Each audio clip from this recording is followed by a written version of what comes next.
Michael J. Fox's story is one of staggering brilliance, heartbreaking tragedy, relentless resilience, and an unshakable hope that refuses to die.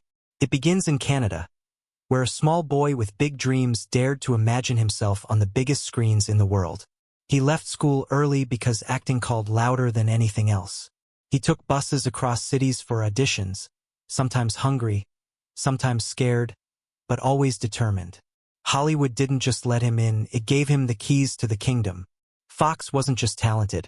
He was electric, a presence so magnetic that cameras loved him, audiences adored him, and executives saw dollar signs every time his name appeared on a poster. Then came Back to the Future, a film that wasn't just a movie but a phenomenon. Time travel, skateboards, humor, heart, and at the center of it all, a young actor who would become a generational icon. Playing Marty McFly turned Michael J. Fox from rising star to pop culture legend. He conquered television with Family Ties and dominated movie theaters with Teen Wolf and The Secret of My Success. Every role seemed effortless, every smile unstoppable. Fox represented the very best of the Hollywood dream. Young, talented, seemingly invincible. Studio executives fought over him. Directors built roles specifically for him. He had everything: money, fame, fans, and a future that looked untouchable. But in 1991, while filming Doc Hollywood in Florida, a whisper of something wrong appeared. A finger, just one, twitching without reason. Small, harmless-looking, easily dismissed. But it was the first domino in a chain reaction that would alter every moment of his future.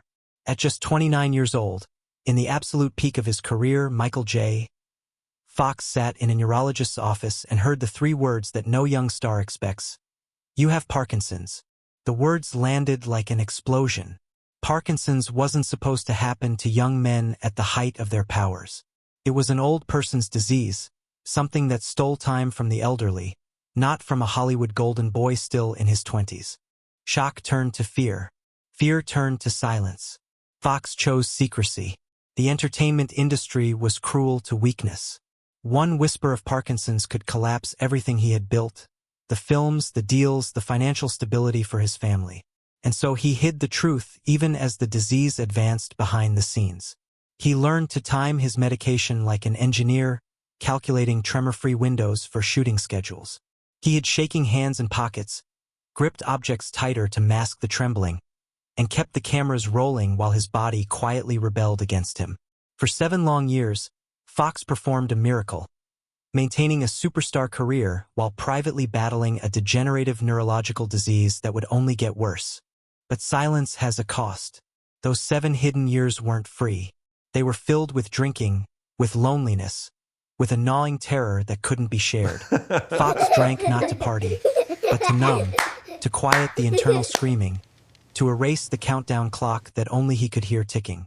He drank because facing Parkinson sober was too brutal, too raw, too heavy for one man to carry in public.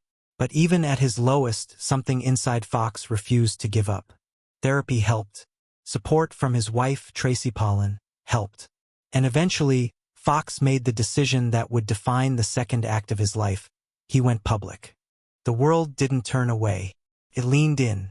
Instead of pity, Fox found purpose. In 2000, he launched the Michael J.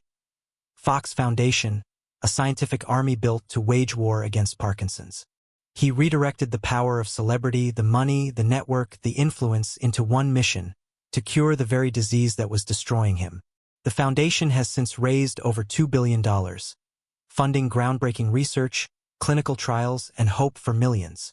Fox turned personal tragedy into global progress, racing against time not for himself alone, but for a future he might never live to see.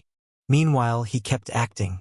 Spin City, films, guest roles, even a sitcom built around a character with Parkinson's. He turned his condition into art, transforming what could have been a career-ending diagnosis into a brave new chapter of honesty and connection. But Parkinson's is relentless, takes, and keeps taking. First came the tremors, then balance issues, then the falls, broken bones, surgeries, recovery, more falls, more fractures.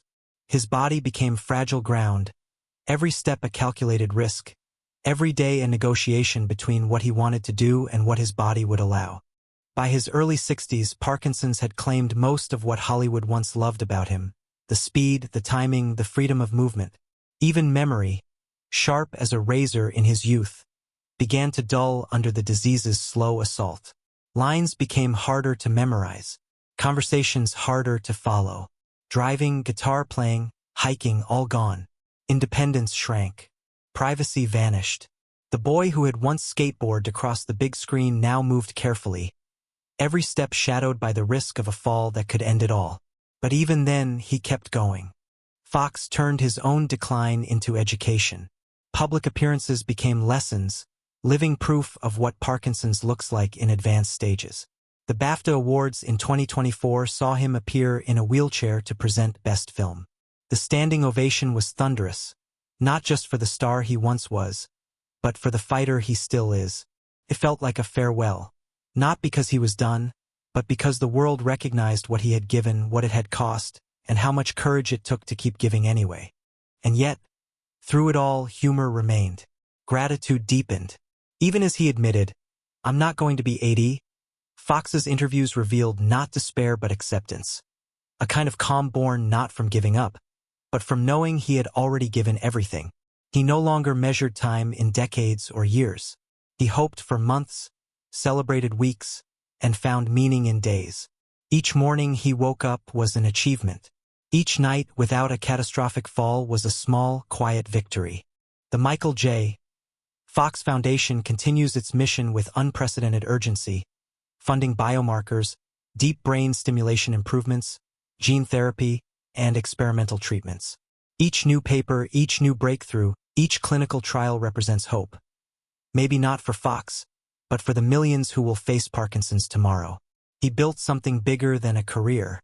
He built a lifeline for strangers he will never meet, a future where someone else's diagnosis might mean something entirely different. And that is perhaps the greatest triumph of all. Parkinson's may have taken his body, his career, his independence, even parts of his memory, but it never touched his spirit. The same courage that once propelled a skinny kid from Canada into Hollywood stardom is the same courage that now fuels a global fight to end suffering. Fox's story reminds us that heroes don't just live in movies. Sometimes they live in quiet moments, in hospital rooms, in research labs, in the decision to keep going when going is the hardest thing to do. As the world prepares, with heavy hearts but grateful spirits, to witness the final chapters of Michael J. Fox's extraordinary life, the applause is no longer for Marty McFly or Alex P. Keaton or any of the countless roles that made us laugh, cry, and dream. It's for the man behind them. A man who turned personal devastation into public good, who fought for a future he might never see, who gave meaning to suffering by transforming it into hope. In the end, Michael J. Fox did not lose to Parkinson's.